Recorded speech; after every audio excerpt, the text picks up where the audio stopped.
think of electricity, you think of Edison. When you think of radio, you think of Marconi. But there is one electrical genius who is nearly forgotten. A man who dreamed of giving the world an unlimited supply of energy. His name was Nikola Tesla, and he was the master of lightning. This is the story of a modern Prometheus who changed the world with electricity. It was Nikola Tesla who captured the power of Niagara Falls with his alternating current system and made it possible to transmit electricity to all of America and the world. It was Tesla who patented the technology for wireless communications that is used in all radio and television broadcasting. His incredible legacy can be seen in everything from remote control to neon and fluorescent lighting, X-rays, guided missiles, and even the Strategic Defense Initiative. Yet somehow history has overlooked this remarkable man. He was a foreigner, an immigrant who arrived in America with only his dreams. A proud and sometimes arrogant man, he worked and locked horns with some of the most powerful people of his day. Thomas Edison, who resented his ideas. Guglielmo Marconi, who capitalized on his inventions. George Westinghouse, who created the Westinghouse Electric Company with Tesla's patents. And the great financier, J. Pierpont Morgan, who supported and then abandoned him. At the height of his career, Tesla was one of the most famous men in the world. His inventions helped America grow into a powerful industrial nation. His ideas created billion-dollar corporations.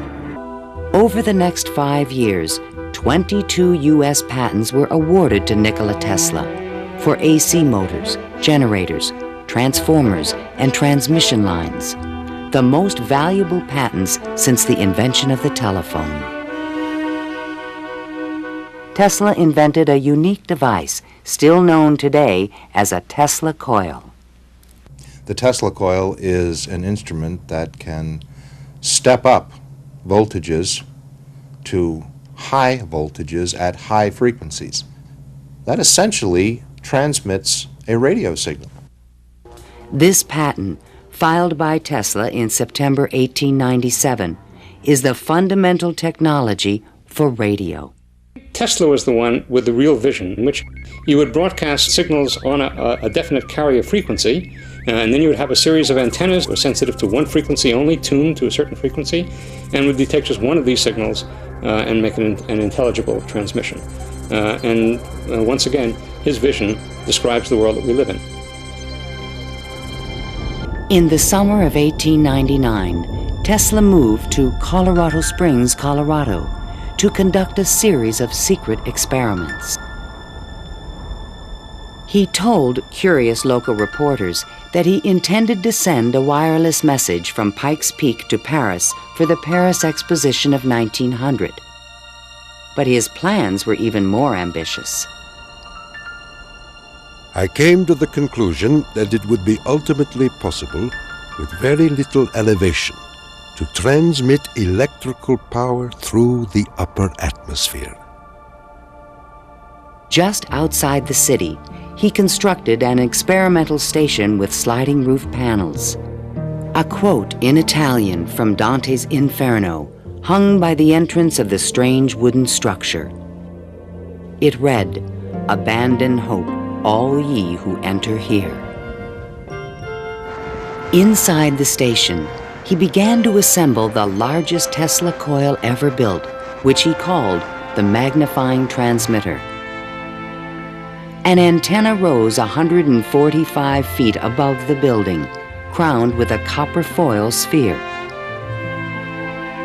The entire station was, in effect, a machine to create lightning. Late one evening, Tesla put his transmitter to the test. He signaled to an assistant to close the switch. Huge streamers of electricity shot out of the coil and darted through the room.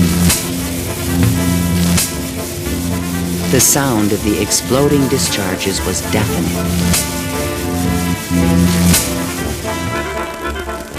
Outside, above the building, bursts of artificial lightning, more than 100 feet long, began to shoot out of the ball atop the antenna. Its thunder could be heard 20 miles away in the small mining town of Cripple Creek.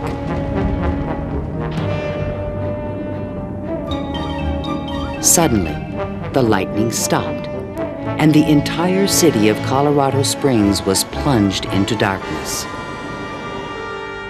The experiment had set fire to and destroyed the local power company's generator. Residents were furious and began to fear this mysterious stranger. Undaunted, Tesla continued his wireless power experiments for 6 more months. The scientific man does not aim at an immediate result. He does not expect that his advanced ideas will be readily taken up.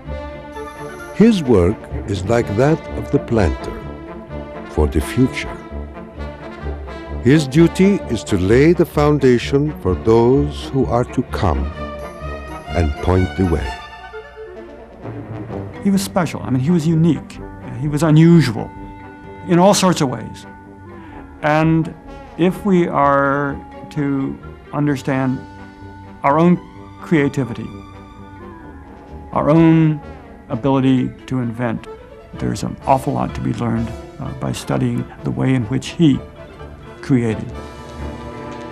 The day when we shall know exactly what electricity is will chronicle an event probably greater, more important than any other recorded in the history of the human race.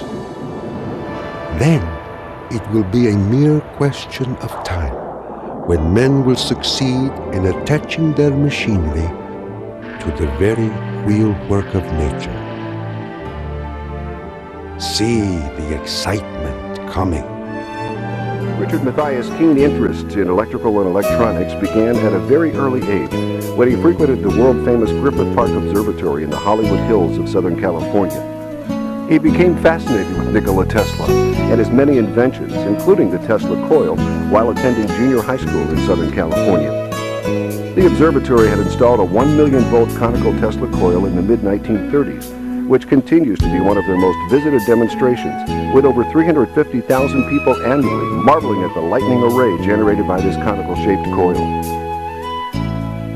To date, over 25 million people have seen this icon of an exhibit. Intrigued by this exciting display, Mr. Mathias was inspired to construct his own 2 Tesla coils and entered them in the National Science Fair in the early 50s, a unique educational experience.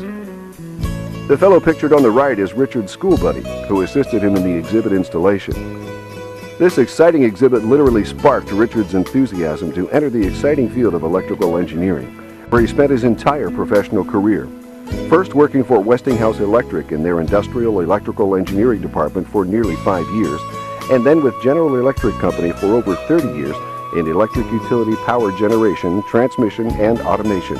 It's somewhat ironic that Mr. Mathias was employed by the same 2 firms as Nikola Tesla.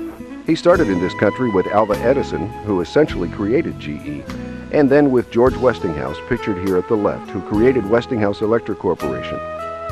Knowing what a positive impression Nikola Tesla had on Richard personally, he wanted to inspire others to enter the exciting field of science and engineering and follow their life's pursuits and God-given talents to make a positive difference.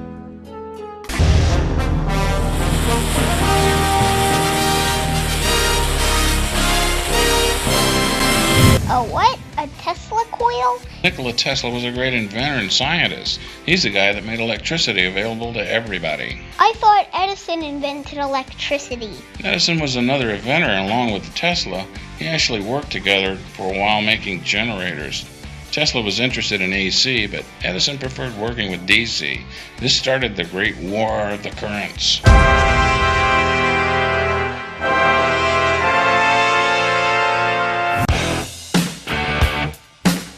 Actually, AC stands for alternating current, and DC stands for direct current. What does that mean? I know alternating means to switch and direct mean one way, but what's that got to do with electricity? You're right. In alternating current, it's the direction of the electric charge that is switching. AC is a safe way to transfer electricity over long distances. We use AC-powered things in our house like TVs and your video games. It's more efficient because it can travel farther without losing electricity. Direct current's different. The electric charge doesn't switch. It only flows in one direction. DC isn't very efficient. In fact, if direct current was used to power our homes, we'd have a large power plant every mile. But DC's still used today. Everything that uses batteries runs on DC power. Basically, DC electricity can be stored, and AC can't be stored but does travel distance efficiently. So if AC is better, why did Edison want to power the world with DC? Edison had a lot of money invested in his work with direct current. Back in the 1800s, electricity was so new, scientists were trying out different ways to get electricity into homes. The public was more familiar with Edison since his research was conducted in America. Tesla, a Serbian raised in Croatia, moved to America, so people weren't familiar with his work. Wow, that sounds like a big deal. Who won the War of the Current? Mr. Edison, we're going to use your invention to power the world. And Mr. Tesla, we're going to use yours in the background of Frankenstein movies. That's Frankenstein. Oh, I wanted that one. Actually, there wasn't a clear winner, but Tesla did make it so our homes are powered with the more efficient alternating current. Plus, a lot of his inventions are still being used today. Really? Inventions like what? Lots of things. The main thing is he's known for is turbines. Oh, turbines. We saw those on my field trip to the dam. That's how water makes electricity, right? Yeah. Water turns a wheel which makes magnets bend around a copper wire. This is called an induction generator and creates electricity. Yet another one of Tesla's great inventions. So alternating current, turbines, and induction generators. What else did Tesla invent? His ideas make a lot of our gadgets we use today possible. Gadgets like my iPhone? Not quite, but cell phone technology does use his discoveries of radio wave transmission. I've always been told Macaroni invented the radio. You mean Marconi. Marconi did invent the radio, like the one in our car, but he took Tesla and other scientists' ideas to create the radio. It was Tesla's patent that made the radio possible. He discovered how electricity moves through the air by radio waves. So did Tesla do anything with his radio wave discoveries? You betcha. Tesla's greatest dream was to make electricity available to everyone, regardless of income or location. So he built a Tesla coil that would send electricity through the air by radio waves. A house would have a receiver that would bring the electricity into the home. I wonder what that would look like. Well, guess what? That's why we're here. Really? We get to see a Tesla coil? Get ready. It looks like it's almost time to see Tesla's dream in action.